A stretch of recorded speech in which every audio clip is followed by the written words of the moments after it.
জনাব 11ই আগস্ট হামলার ভয়ে অনিকেত নিজের ভাই অঙ্কুশকে নিয়ে এই ঘরে বন্দী হয়ে যান এই গানটার সঙ্গে। কিন্তু এটা জানি না কি করে অজান্তে অঙ্কুশের হাতে এই গানটা চলে যায়, আর তারপর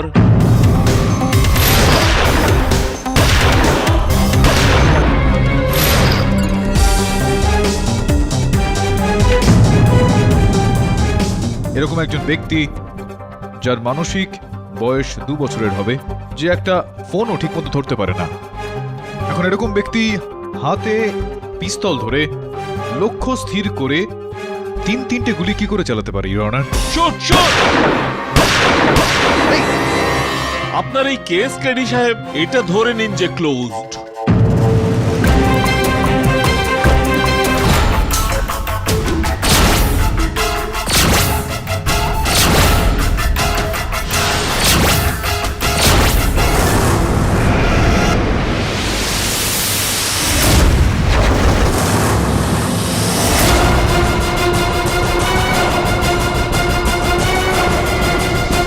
আমার হিস্ট্রিটা জেনে আমার বায়োগ্রাফি লেখার আগেই আমি এখান থেকে পালিয়ে যাব। বাবু ভাইকে আমি আগেই বলেছিলাম, তোকে বোকা বানানো এতটাও সহজ নয়। আমার মিথ্যেটা ধরা পড়ে যায়। বাবু ভাই? উনি আমাকে এখানে পাঠিয়েছেন যাতে এটা আমরা জানতে পারি যে তুই আমাদের উপরে সন্দেহ করছিস কিনা। আর যদি করে থাকিস তাহলে মিস্টার পাঠক নিজের মাথা থেকে এসব বার করে দে, না হলে পরের বার আমার মুখ নয় আমার বন্দুক কথা বলবে। ঢুকেছে কথাটা মাথায়? ওকে।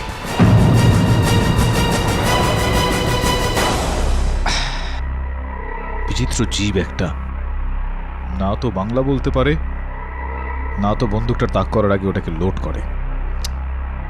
কি অবস্থা এই ভারতবাসীর!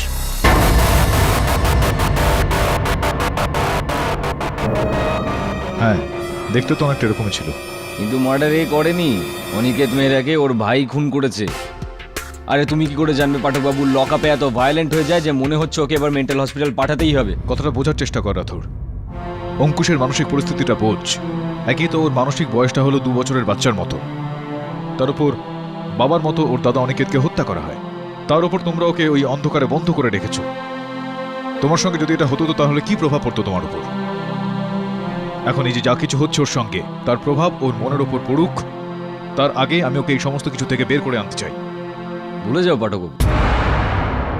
স্যার আপনি তো জানেন অনিকেত স্যার যে পরের ফিল্মটা বানাতে যাচ্ছিলেন সেটা বাবু ভাইকে নিয়ে, আর বাবু ভাইকে এই ফিল্মে খুব বাজে মানুষ হিসেবে দেখানো হয়েছিল। এই জন্য বাবু ভাইয়ের ওখান থেকে রোজই হুমকি আসছিল যে অনিকেত স্যার এই ফিল্মটাকে যেন বন্ধ করে দেয়। কান খুলে শুন, শেষবার বলছি, এই ফিল্মটা বন্ধ কর। দেখ, আমিও শেষবার বলছি, আমি একজন ডাইরেক্টর, আর আমি কোনো বাবু ভাইয়ের কথায় ফিল্ম বন্ধ করব না। শুনেছিস তুই? আরে তোর মাথাটা খারাপ হয়েছে নাকি? বাবু ভাইয়ের না শোনার অভ্যেস নেই। আর আমারও হ্যাঁ বলার অভ্যেস নেই। শুনেছিস? আমারও হ্যাঁ বলার অভ্যেস নেই। তো তাহলে কি এটা সম্ভবপর যে অনিকেতকে এই বাবু ভাই খুন করিয়েছে? হতে পারে স্যার, কিন্তু এই জন্যে তো ওনার লোককে প্যানিক রুমের ভিতরে ঢুকতে হতো। আর এখন এই কথাটা তো অঙ্কুশই বলতে পারে। যদি ও বলতে পারতো তাহলে পুরো পুরো কেসটাই সলভ হয়ে যেত স্যার। অঙ্কুশ, সেদিন রাতে ওই ঘরে কোনো তৃতীয় ব্যক্তি এসেছিলেন? লম্বা চুলওয়ালা কোনো মহিলা? চুল চুল চুল চুল চুল চুল হ্যাঁ, চুল, লম্বা চুলওয়ালা। চুল চুল চুল।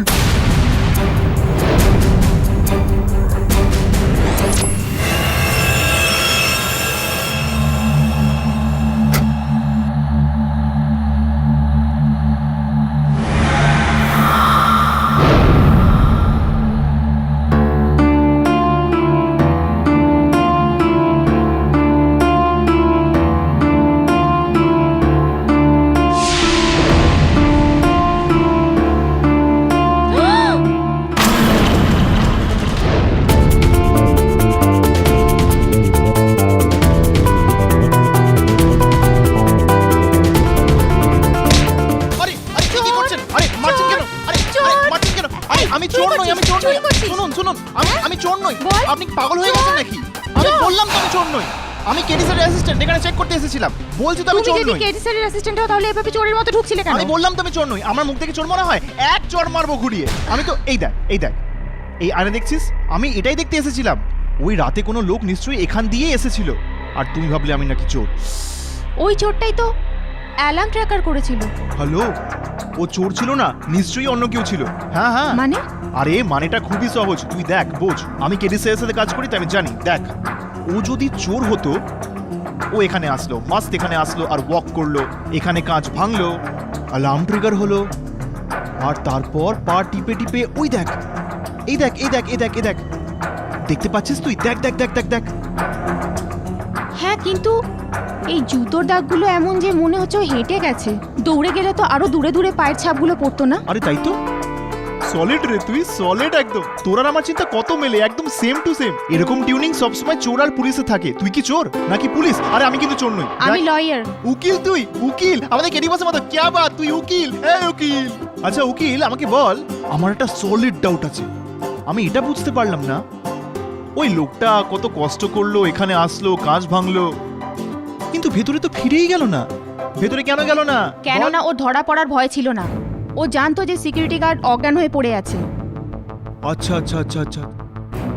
কিন্তু ও বাড়িতে আবার ঢুকেছিল। কেননা ওর জুতোর মাটি অঙ্কুশের টেডি বিয়ারে লেগেছিল, যেটা প্যানিক রুমে পাওয়া গিয়েছিল। আমার না ইন্টেলিজেন্স আমাকে একদম ভেতর থেকে বলছে যে আমাদের না ভেতরে কি চেক করা উচিত, ওই প্যানিক রুমটাতে।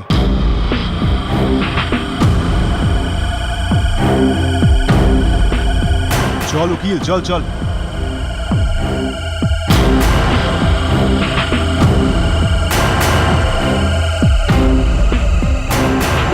প্যানিক রুমটা কোথায় রে বাবা?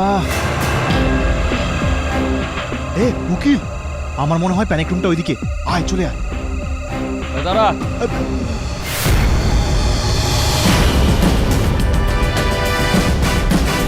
কেডি পাঠকের বাড়ি নাকি যেখানে এভাবে ঘুরছো তোমরা?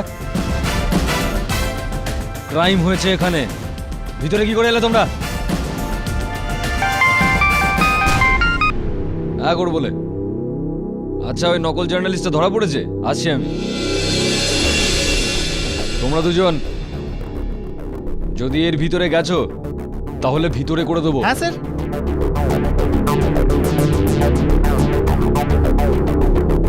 আরে চল চল চল চল চল। দেখ, তুই ভিতরে যাবি না, তোকে বলে কি দিলাম। করছিস? কি ভিতরে যাবো করছিস? না আমরা, কি হয়েছে? ইন্সপেক্টর মানা করেছে না। এক কাজ কর, তুই এখানেই বসে অপেক্ষা কর, আমাকে তো অঙ্কুশকে বাঁচাতেই হবে। আমি যাচ্ছি। You coming? No coming? Bye bye. দাঁড়া দাঁড়া দাঁড়া, মাস্ট বাই।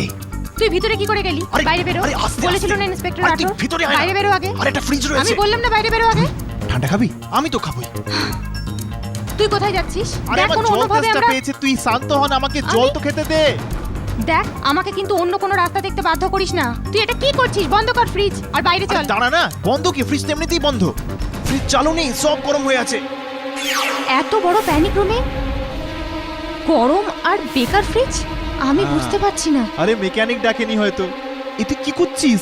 হ্যালো, আরে তুই কি করছিস বাবা? তুই চুপ কর, আরে আমার কি? আমাকে আমার কাজ করতে দে। আমি ওটাই ভাবছিলাম, আমার তো চিন্তা একদম সলিড মেলে। কি টাইম পাস করছিস? এটা কি? এটা চুল কোনো মহিলার। সে তো আমিও দেখতে পাচ্ছি, তুই তো মেয়ে, তোরই হবে। আবার কি? Don't be silly. আমি এই ঘরে প্রথমবার এলাম। আরে এ দেখ, সিলিবিলি বলবি না একদম আমাকে। চুল পাওয়া গেছে মানে? অঙ্কুশ ঠিক বলছিল, এখানে মহিলাও ছিল, সেই অনিকেতকে মেরে থাকবে। কি বলছিস তুই? কি বলছিস? এখানে মেয়ে? এ দেখ, মশাও এখানে আসতে পারে না। এটা সলিড রুম, একদম বন্ধ রুম। চুপ করো তুমি, একদম চুপ করো। আমি কেন চুপ করবো রে? আরে তুই শান্ত হ, তুই তো বেশি। আরে আমাকে আমি আরো প্রমাণ খুঁজছি, কিছু না কিছু নিশ্চয়ই পাওয়া যাবে।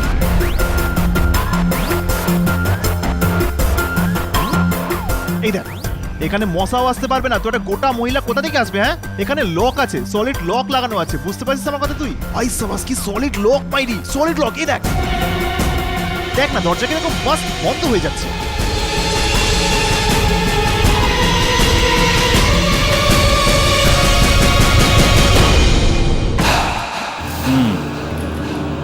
তাহলে বাবুর জন্য কাজ করতিস তুই? অনিকেতকেও হুমকি দিতিস তুই? হ্যাঁ, কিন্তু আমি অনিকেতকে মারিনি। জানি না অনিকেত কে মেরেছে, কিন্তু ওই রাতে আমি ওখানেই ছিলাম। যদি আপনি বলেন তো আমি আপনাকে সব সত্যি কথা বলতে পারি। আরে মিথ্যে তো তুই ইন্সপেক্টর রাঠোরকে এমনিও বলতে পারবি না, সত্যি করে বল। ওই রাতে আমি বাংলোর ভিতরে কাউকে যেতে দেখেছিলাম। কাকে?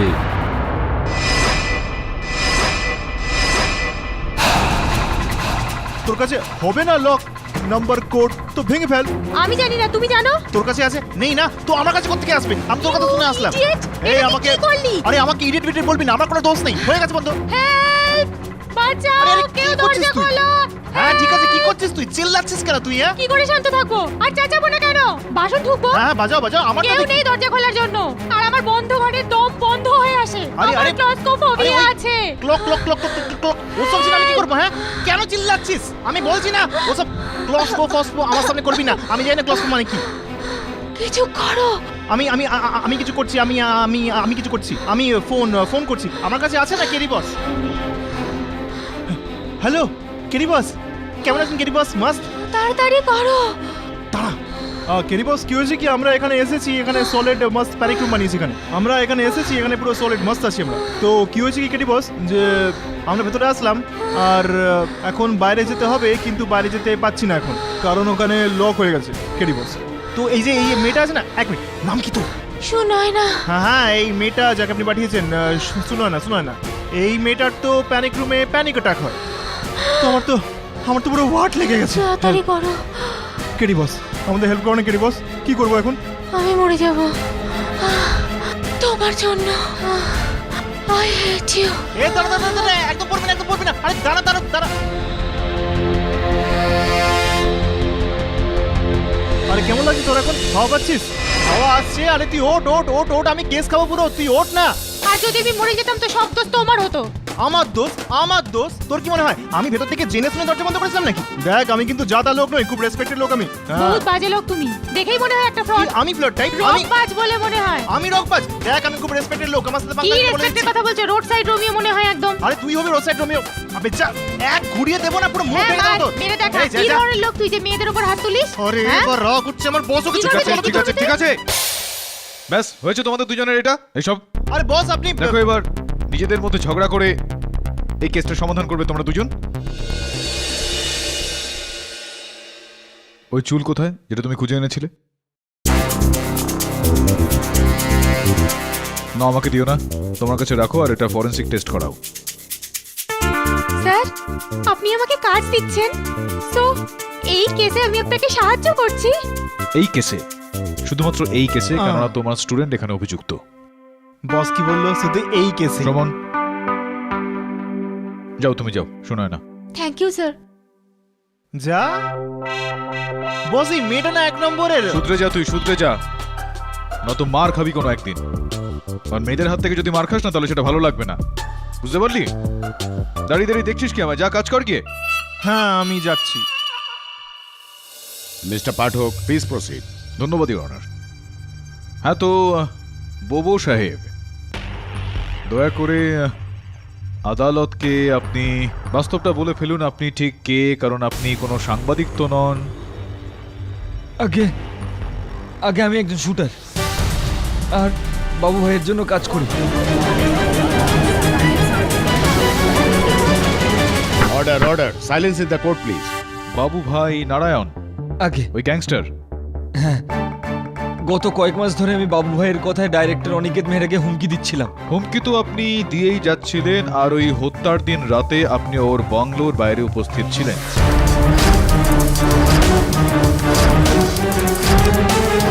আগে আমি ভিতরে যাইনি। না দেখুন, ওনার দেওয়ালের কাছে ভেতরে জানালার পাশে 11 নম্বর জুতোর ছাপ পাওয়া গিয়েছে। আপনার পায়ের মাপ কত? 11 নম্বর। এটার অর্থ হলো এই যে এটার কোনো অর্থই হয় না।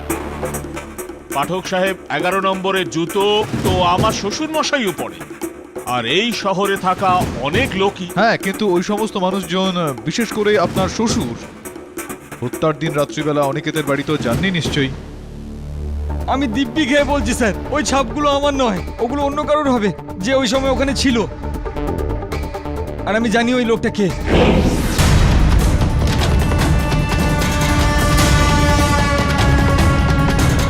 কারণ আমি নিজের চোখে ওই রাতে দুজন লোককে ওই বাংলোর ভিতরে যেতে দেখেছি স্যার।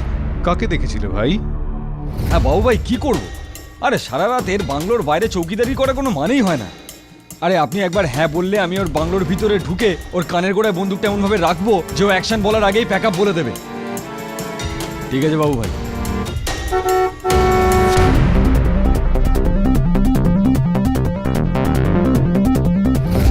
এই ম্যানেজারটা আবার কেন এলো? কে ওখানে? আরে কে ওখানে? ওই যে ওই লোকটা, ম্যানেজার। আমি ওখান থেকে বেরিয়ে গেছিলাম, তারপর ওই ভিতরে ঢুকেছিল স্যার। ও কি সত্যি কথা বলছে নাকি? আপনি সেদিন বাংলো থেকে বেরিয়ে আবার ফিরে এসেছিলেন?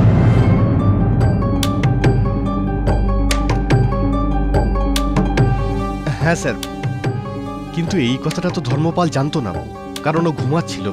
না মানে আপনার ফিরে আসার কারণ আর এই কথাটা আদালতের কাছে লুকোনোর কারণ কি বলুন? স্যার আমি ফোন,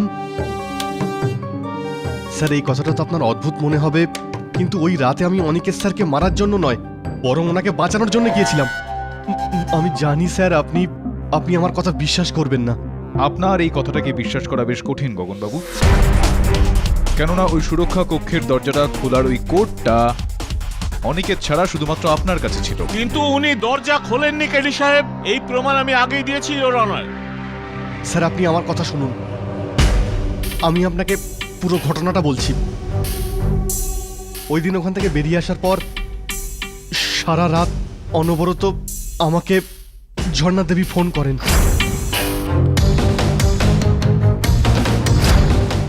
অভিনেত্রী ঝর্ণা? হ্যাঁ। কেন করছিলেন আপনাকে অনবরত ফোন? এটা অ্যাকচুয়ালি অনিকেত স্যার ওনার ফিল্মের হিরোইনের জন্য ঝর্ণা দেবীকে প্রমিস করেছিলেন, কিন্তু স্যার লাস্ট মোমেন্টে অনিকেত স্যার নিজের মত বদলান আর মীরা দেবীকে নিজের ফিল্মে নিয়ে নেন। তো ঝর্ণা দেবী দুঃখ পেয়েছিলেন এই বিষয়টাতে? ওনার মুখ থেকে তো আগুন ঝরছিল। ওই অনিকেতের এত বড় সাহস, ও আমাকে রিপ্লেস করে দিল, তাও ওই ওর গার্লফ্রেন্ডের জন্য। যদিও আমার রোলটা মীরাকে দিয়ে দেয় না, আমি বলে দিচ্ছি আমি ওকে মেরে ফেলবো। কুল ডাউন ঝর্ণা ম্যাম, দেখুন আর কিচ্ছু করার নেই। অনেক কিছু হতে পারে, ওকে অ্যাজ আ ডিরেক্টর আমি ব্রেক দিয়েছিলাম, আর এখন যখন আমার সময় খারাপ ও আমার সাথে, ছাড়বো না আমি ওকে। আর ও জানেও না আমি ওকে কি করতে পারি। দেখুন ঝর্ণা ম্যাম, আপনার যা কিছু করার আপনি করুন, আর এমনিতে অনিকেত স্যার আমার কোন কথাটা শোনেন। আপনাদের দুজনের মধ্যে যা ইকুয়েশন থাক সেটা আপনারা বুঝুন। ঠিক আছে, তো আমি এখনই এই মুহূর্তে গিয়ে ওর সাথে দেখা করছি। আরে এখনই এত রাতে? আমার ঘুম নষ্ট করে ও শান্তিতে ঘুমাতে পারে না, আজ একটা হেস্তনস্ত করেই ছাড়ব। ঝর্ণা, আমার তো দম বেরিয়ে গিয়েছিল। আমার তো মনে হয়েছিল কে জানে এই পাগল মহিলা বসের বাড়িতে গিয়ে কি সিন ক্রিয়েট করবে। তখনই আমি অনিকেত স্যারকে ফোন করি ওনাকে ইনফর্ম করার জন্য, কিন্তু অনিকেত স্যার ফোনই তোলেননি। ব্যাস এই জন্য আমি আবার ওনার বাড়িতে ফিরে যাই।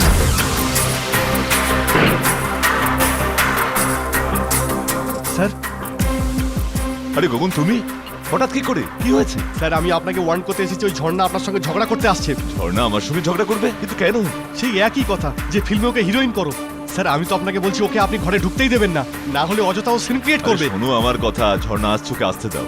ও আমার ফিল্মে হিরোইনের রোল চাইছে, তো পেয়ে যাবে ও, কি প্রবলেম? কিন্তু স্যার ওই মীরা? কে মীরা? দেখো, তুমি যাও, সকালে শুটিং আছে, অনেক কাজ আছে, গিয়ে নিশ্চিন্তে ঘুমিয়ে পড়ো। আর ঝর্ণার ব্যাপারটা আমি দেখে নেব, ঠিক আছে? যাও।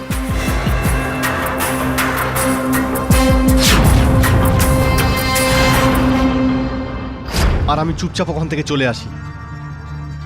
পরের দিন সকালে যখন ওখানে আমি যাই, তখন প্যানিক রুমে অনিকেত স্যারের লাশটাকে দেখতে পাই।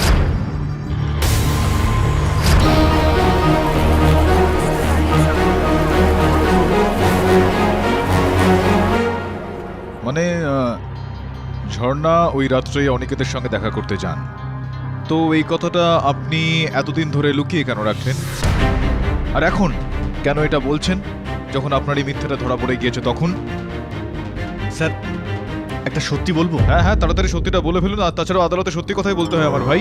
স্যার আমি অনিকেত স্যার লাশের পাশে অঙ্কুশকে হাতে আমি বন্দুক নিয়ে যখন দেখি তখন আমি লোভে পড়ে যাই। আমি জানতাম যে অনিকেত স্যারের পরে অঙ্কুশই ওনার একমাত্র উত্তরাধিকারী, আর যদি ওরও জেল হয়ে যায় তো অনিকেত স্যারের কোটি টাকার সম্পত্তি আর ইনভেস্টমেন্ট সব আমার হয়ে যাবে, কারণ অঙ্কুশের পরে ওনার সব থেকে ক্লোজ আমিই ছিলাম। লোভ খুবই খারাপ জিনিস আমার বন্ধু।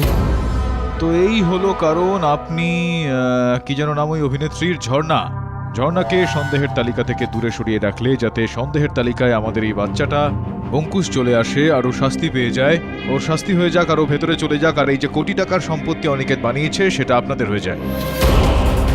আমাকে ক্ষমা করে দিন স্যার, আমি লোভে পড়ে গিয়েছিলাম স্যার। ব্যাপারটা এরকম নয় তো যে আপনি এই সময় কোর্টকে গুলিয়ে দিচ্ছেন। জনাব, যতক্ষণ না মিস ঝর্ণা এই কথা স্বীকার না করছে এনার সাক্ষী ভিত্তিহীন। রিয়নার, উনি যখন ওনার বক্তব্যটা এইভাবে রাখলেন তাহলে আমার পুরোপুরি বিশ্বাস রয়েছে যে ঝর্ণা দেবীও তার ভুলটা স্বীকার করবেন।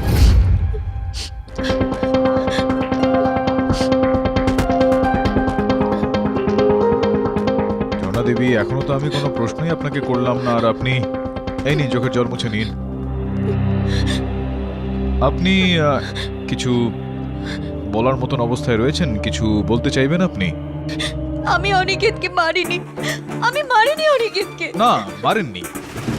আমার বক্তব্য হলো এই যে এইমাত্র আদালতে যে বয়ানটা দেওয়া হলো যে আপনি ওখানে মধ্যরাতে গিয়েছিলেন অনিকেতের সঙ্গে দেখা করতে। আগে হ্যাঁ, গগন যা যা বলেছে সবই সত্যি। আমি ওই রাতে খুব রেগেছিলাম আর আমি ওর বাড়িতেও গিয়েছিলাম। ওয়াচম্যান দরজা খোলো।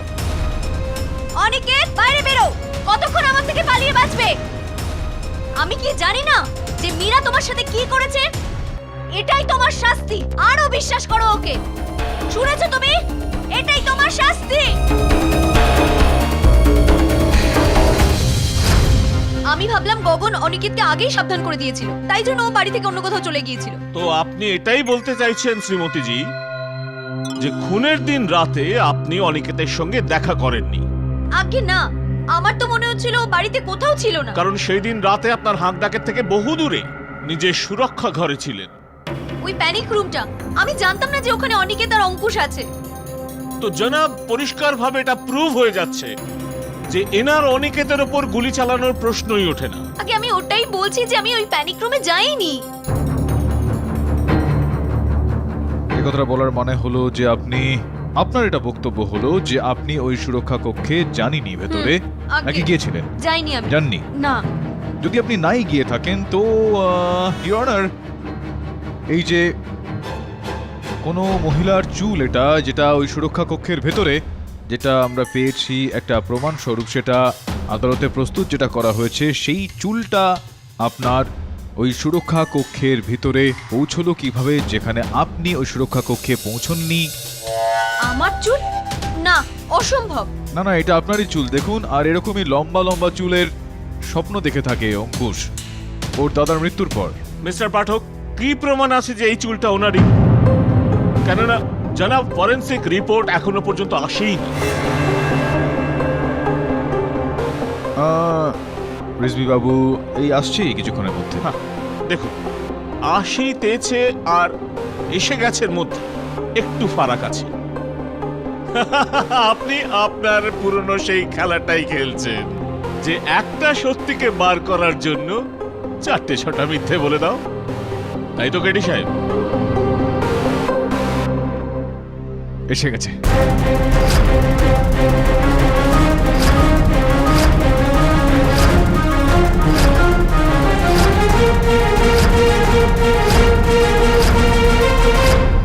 হ্যাঁ, তো ঝর্ণা দেবী, এবার দেখুন এই ফরেনসিক রিপোর্টটা চলে এসেছে যেটা বলতে চলেছে যে এই চুলটা আপনারই, আর এই চুলটা সুরক্ষা কক্ষের ভিতরে পাওয়া গিয়েছে, যার মানে এটা দাঁড়ায় যে আপনি সুরক্ষা কক্ষের ভিতরে গিয়েছিলেন কি জাননি? আমি যাইনি। আমি কতবার বলবো এই চুল? দেখুন, আপনি গিয়েছিলেন, এই কারণেই তো এই চুলটা কেডি সাহেব, ওখানে। এই ফরেনসিক রিপোর্ট বলছে যে এই চুল মিস ঝর্ণার মোটেও না।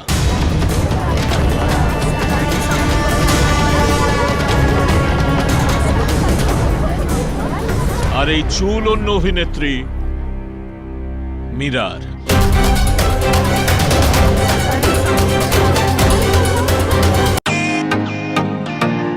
Welcome to beaten world.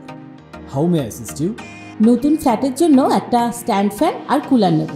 এই পচা গরম থেকে একটু স্বস্তি চাই। বাজার চলতে সব ব্র্যান্ড আর ভরসাযোগ্য নয়। তার জন্য তো আমাদের ফ্যান আছে, all purpose bullet table fan, ceiling fan. আমাদের সিলিং ফ্যান কিন্তু 30 মাসের ওয়ারেন্টি সহ পাওয়া যায়। আছে ফারাটা 2 বছরের ওয়ারেন্টি, 17 থেকে 20 মিটার এয়ার ফ্লো, মধ্যবিত্তের সাধ্যের মধ্যে একমাত্র ভরসাযোগ্য ব্র্যান্ড বিটেন।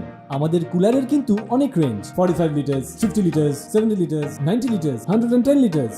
হানিকম সহযোগে বিটেনের সব কুলারের ওয়ারেন্টি 1 বছর। চেনা হাওয়ায় অচেনা অনুভূতির জন্য একমাত্র আদর্শ বিটেন। গরমে স্বস্তি পেতে বিটেনের ফ্যান হোক বা কুলার আজই আনুন বাড়িতে। Beaten, digitally yours. Order, order. Silence, please. হ্যাঁ, আমি জানতাম মীরা ওই মেরে থাকবে অনিকেতকে। আচ্ছা, এটা জানতেন আপনি? মিস্টার পাঠক, আপনারা কখনো এটা জানতে চেষ্টা করেছেন যে গত কয়েকদিন ধরে অনিকেত কেন আত্মহত্যা করতে চাইছিল, কেন নিজের জীবনে অদৃশ্য ছিল, আর কেন একটা সাইকিয়াট্রিস্ট দেখাচ্ছিল? এর উত্তর আমার কাছে আছে। সেটা শুধু ওই ডাইনি মীরার জন্য। অনিকেত মীরার প্রেমে এতটা পাগল ছিল যে ও আমাকে ফিল্ম থেকে বার করে মীরাকে হিরোইন বানিয়েছিল। আর ও এটা জানতো না যে ও ওকে ধোকা দিচ্ছে। ওর অ্যাফেয়ার অন্য কারোর সঙ্গে ছিল, ও শুধু ওকে ব্যবহার করছিল। আর এটা জানার পর অনিকেত নিজের প্রাণ দিতে চাইছিল।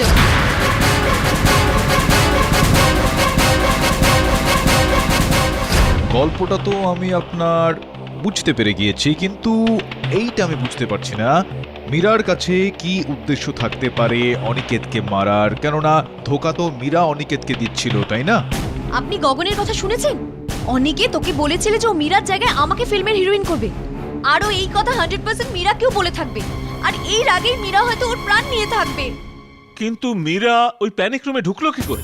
এটা আমি জানি না, কিন্তু ওই রাতে যখন আমি ওখান থেকে বেরোই আমি দেখলাম মীরার গাড়ি ওখানে পার্ক করা। এখন আপনি বলুন, অনিকেতকে কে মেরেছে? আমি না ওই মীরা, যার চুলও ওই ঘর থেকে পাওয়া গেছে? আর এর থেকে বেশি কি প্রমাণ চান আপনি? ইওর অনার, ক্ষমা চেয়ে নিচ্ছি আমি মাঝে কথা বলার জন্য, কিন্তু আমার এরকমটা মনে হয় যে এইমাত্র ঝর্ণা দেবীর বক্তব্যে যেই কথাটা সামনে উঠে আসে তা হলো মীরা এই মোকদ্দমার গুরুত্বপূর্ণ অংশ। তো ওনাকে এখানে না ডেকে ওনার কথা না শোনা পর্যন্ত আমার মনে হয় যে এই কেসটাকে এগিয়ে নিয়ে যাওয়া অনুচিত হবে ইওর অনার।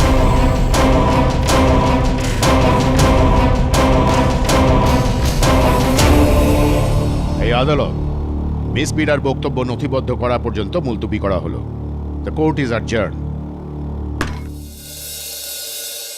পাঠক সাহেব, ওকে, এখনো বলছি, আপনি যতই এদিক ওদিক ঘোরান না, ঘুরে ফিরে আপনার আঙুল উঠবে সেই অঙ্কুশের দিকে। I am telling you. সেই জন্যই বলছি, প্লিড গিলটি, সাজা কম হয়ে যাবে। কি বলছেন? না, যেটা বলার ছিল সেটা তো প্রথম শুনানির আগেই আমি বলে দিয়েছিলাম না আপনাকে, যে আপনাকে আমি অঙ্কুশকে না তো জেলে নিয়ে যেতে দেবো না তো হাসপাতালে, কেননা আমি ওকে এখান থেকে বাড়িতে নিয়ে যাব। সো বিট। সাহেব, বাইরে মিডিয়ার লোক জড়ো হয়েছে। মিস্টার রাঠোর, আপনার সাহস কি করে হলো একজন নামকরা অ্যাক্ট্রেসকে খুনের অভিযোগ দেওয়ার? ওই ঝর্ণা দেবী বলছিলেন যে What? ওই ঝর্ণা কি বলে দিল যে আমি খারাপ, আমি মার্ডারার, আর আপনারা সবাই ওর কথা মেনেও নিলেন? আরে হিংসা করে ও আমাকে আর আমার সাফল্যকে। আর হ্যাঁ, সাহস হলে না ওকে গিয়ে বলুন আমার ফিল্মে কম্পিট করতে। এই সমস্ত চাল চেলে না কিচ্ছু হবে না। ঝর্ণা দেবী বলছিলেন যে আপনি নাকি একটা অ্যাফেয়ার। Affair? কিসের অ্যাফেয়ার? দেখুন, এটা আমার পার্সোনাল লাইফ, ওকে? আর এটার সাথে কার কিসের সম্পর্ক? আর এমনিতেও ঝর্ণাই আমার আর অনিকেতের মধ্যে দূরত্ব তৈরি করে। আই এম শিওর ওই হয়তো মেরেছে অনিকেতকে। মীরা দেবী, আপনি কথাটা শান্তভাবে। আরে কিভাবে শান্ত হয়ে কথা বলবো আমি? সকাল থেকে আমার জীবন অতিষ্ঠ করে তুলেছে মীরা, অনিকেতের মার্ডার চার্জেস লাগিয়ে। ইনফ্যাক্ট যেদিন মার্ডার হয়েছিল সেদিন তো আমি শহরে ছিলামই না। কিন্তু আপনার চুলটা প্যানিক রুমে পাওয়া তো গেছে। তাই বলে তো এই নয় যে আমার চুল যদি ওখানে পাওয়া যায় তো ওই দিনই পড়েছিল, তার আগেও তো পড়ে থাকতে পারে না? ইনফ্যাক্ট মার্ডার হওয়ার 1 সপ্তাহ আগে অনিকেত আমাকে ওই রুমে নিয়ে গেছিল ওই রুমটা দেখাতে। হতে পারে আমার চুলটা সেদিন পড়েছিল। মীরা দেবী, আপনি এই কথাটা তো আদালতে গিয়ে। আদালতে কেন? আমি আমার বয়ান এখানেই দেবো এক্ষুনি। আপনার কি মনে হয় অনিকেতকে মার্ডার আমি করেছি? ইম্পসিবল। দাঁড়ান, এই দেখুন যেই রাতে ও খুন হয় সেই রাতে আমি মহাবলেশ্বরে শুট করছিলাম আমার ফিল্মে। পুরো ইউনিট ছিল ওখানে, আর এই সিডিতে ওটা ফুটেজও আছে, চেক করে নিন। হ্যাঁ, করে নেবো। আর হ্যাঁ, I want a clean certificate with an apology letter. Otherwise আমি এই কেসটাকে হোম মিনিস্টার অবধি পৌঁছাবো। Don't you know who am I? I am a superstar. Damn ইট।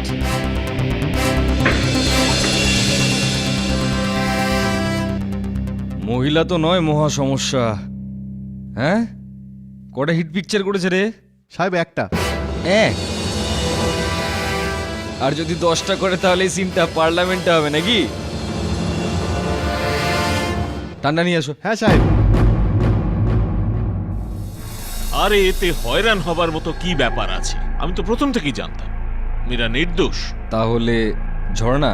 হুম, এই যে বসে আছে না আমাদের সামনে, এই হলো ওর দাদার আসল খুনি। এর সঙ্গে তো জোর জবরদস্তিও করা যাবে না, তাই না? রাঠো, আরে যেখানে ভালোবেসে কাজ হয় সেখানে মারের দরকার কি?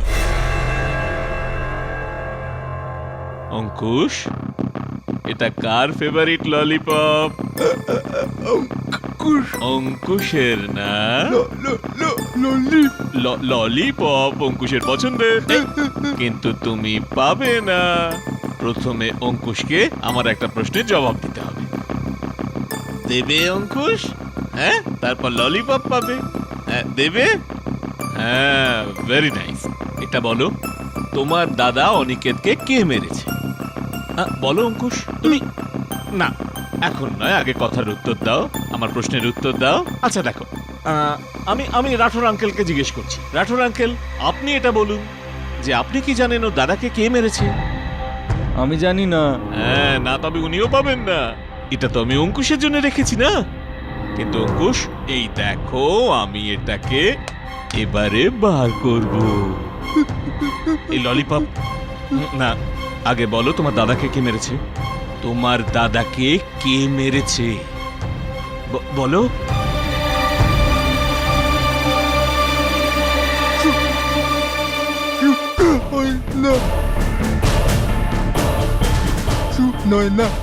দিদি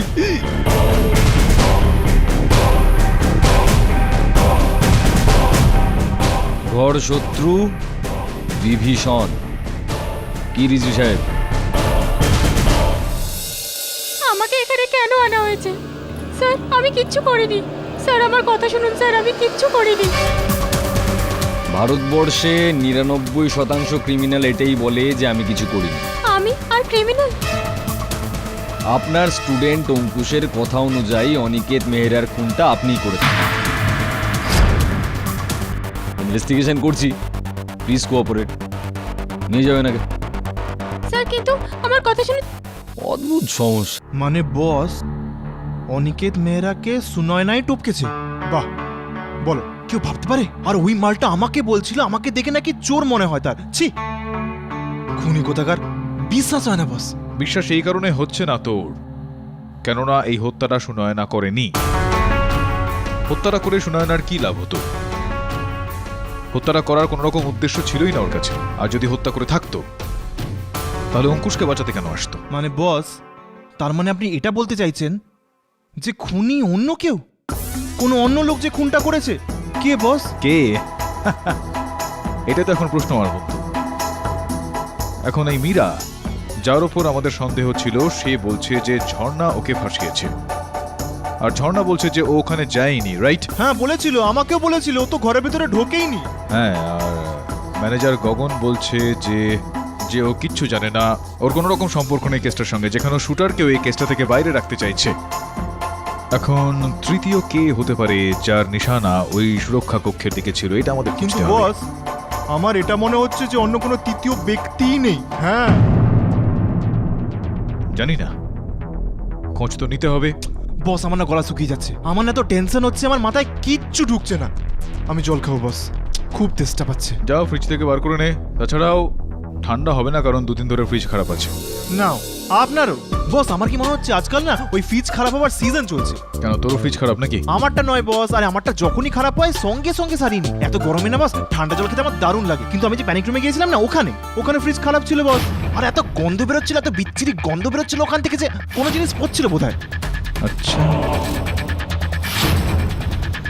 এ তো চিন্তার বিষয় রে ভাই। এত দামি একটা সুরক্ষা কক্ষ বানিয়েছে, এত ছোট সাধারণ একটা ফ্রিজ ওখানে রেখেছে, আবার সেটাও খারাপ। ঠিক কেন করালো না? আমার মনে হয় যে আমাদের ওই ফ্রিজটার খবরাখবর আমাদের নিতে হবে।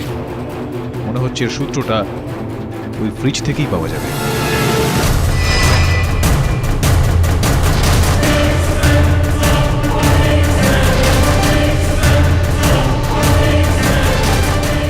বোতলগুলো গরম, ফ্রিজটা তো বন্ধ আছে। কম্প্রেসার খারাপ হয়ে গেছে হয়তো। দেখ একটু পিছন থেকে। বস আমার কি মনে হচ্ছে যে এই ফ্রিজটা পুরো ফিক্সড, কিন্তু কেউ ফ্রিজটাকে এভাবে ফিক্স কেন করবে? দাঁড়া এক মিনিট, দাঁড়া।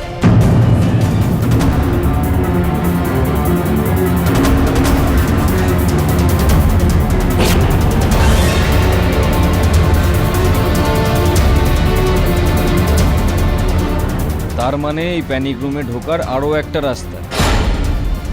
রাইট বস, সুরঙ্গের মতো। এটা কিরকম সিস্টেম? ওকে জিজ্ঞেস করলে না কেউ বলবেও না যে ওই করেছে। এখন তো এটা স্পষ্ট যে হত্যাকারী ওই রাতে এখান দিয়ে এসেছিল আর এখান দিয়ে বাইরে যায়। সেই কারণেই তো মুখ্য দরজার লক করছে, ভেতরে বাইরে যাওয়ার কোনো রেকর্ড নেই। কিন্তু কিভাবে প্রমাণ করবেন যে এর পিছনে কে রয়েছে? একটা উপায় আছে রাথোর, আর সেটার জন্য তোকে আমার জন্য একটা কাজ করতে হবে। কি হয়েছে? আমাদের কেন ডাকা হয়েছে এখানে? কেন রেখেছেন আমাদের এখানে? এই পৃথিবীতে মানবতার পতন আর মনুষ্যত্ব পলায়ন করেছে। আমার কোনো শখ নেই আপনাদের এখানে ডেকে আপনাদের সঙ্গে দেখা করার। ওর থেকে অর্ডার এসেছে আপনাদের সবার ফিঙ্গারপ্রিন্টস আর স্টেটমেন্ট আরও একবার নিতে হবে। Please cooperate. আর কোনো চালাকি করবেন না, বিশেষ করে তুমি তিওয়ারি। সবার ফিঙ্গারপ্রিন্টস আর স্টেটমেন্ট নিয়ে নাও। ইয়ে স্যার। ঝর্ণা ম্যাম, সবার আগে আপনি আসুন। আমি আপনার সবচেয়ে বড় ফ্যান। আপনি কি বলবেন যে এসব কেন হচ্ছে? ম্যাডাম, আমি তো আপনাকে মিথ্যে বলতে পারবো না, আপনার জন্য জীবন দিতে পারি। ব্যাপারটা হলো কি, পুলিশ অঙ্কিত মেহরার সুরক্ষা ঘর থেকে কিছু পেয়েছে।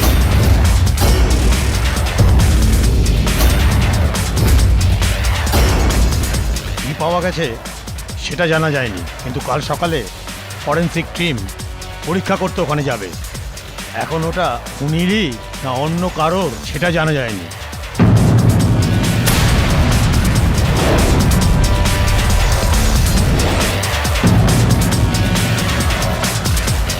ব্যাপারটা হলো কি, পুলিশ অঙ্কিত মেহরার সুরক্ষা ঘর থেকে কিছু পেয়েছে।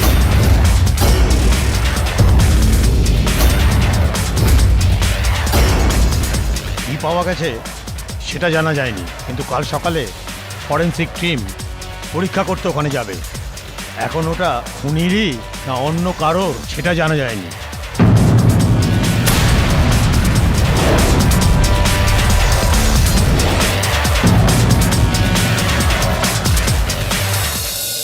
আমার তো মনে হচ্ছে পাঠক সাহেব আপনি এমনি টাইম ওয়েস্ট করছেন, কেউ আসবে না।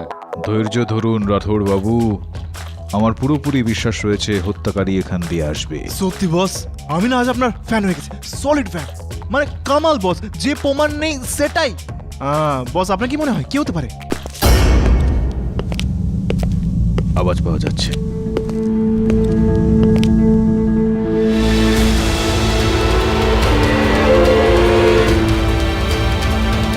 আরে আসুন আসুন কালরা বাবু, আসুন।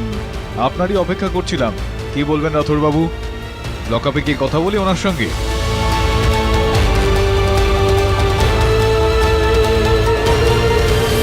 স্যার, যেদিন আমি ওই প্যানিক রুম বানিয়েছিলাম ওই দিন অনিকেত স্যারকে না বলে আমি একটা নকল ফ্রিজের থ্রু আর একটা সিক্রেট ডোরও বানাই। অর্থাৎ অনিকেতকে হত্যা করার পরিকল্পনাটা আপনি অনেক আগেই বানিয়েছিলেন, আর ওই রাতে, হত্যার দিন রাতে কাঁচ ভেঙে ওই যে অ্যালার্ম বেজেছিল, এটা কি আপনি বাজিয়েছিলেন?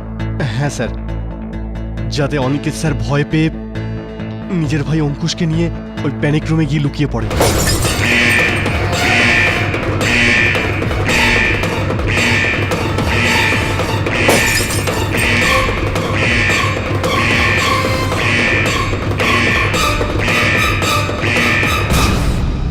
আর তারপর একটা মহিলা সেজে আমি ওই সিক্রেট ডোর দিয়ে প্যানিক রুমে প্রবেশ করি।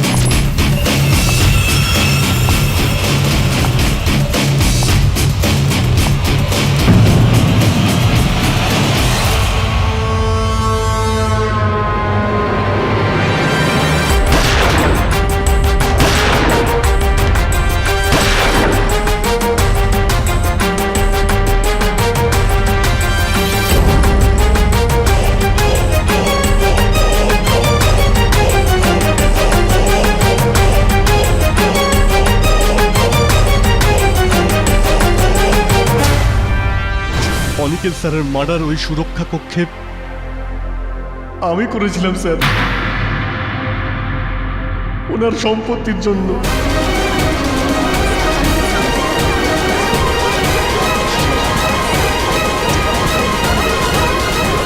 হ্যাঁ, এখন আপনাকেও একটা সুরক্ষা কক্ষে রাখা হবে পুরো 14 বছরের জন্য। The defence rest here.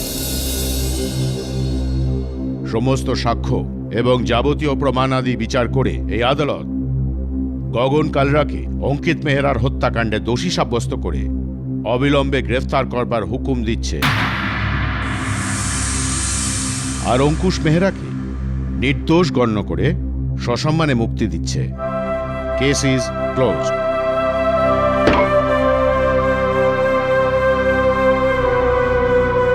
লখনৌবাসীকে আমার হয়ে আদাব জানিয়ে দেবেন? না না, আমি বলে দিচ্ছি, আদাব।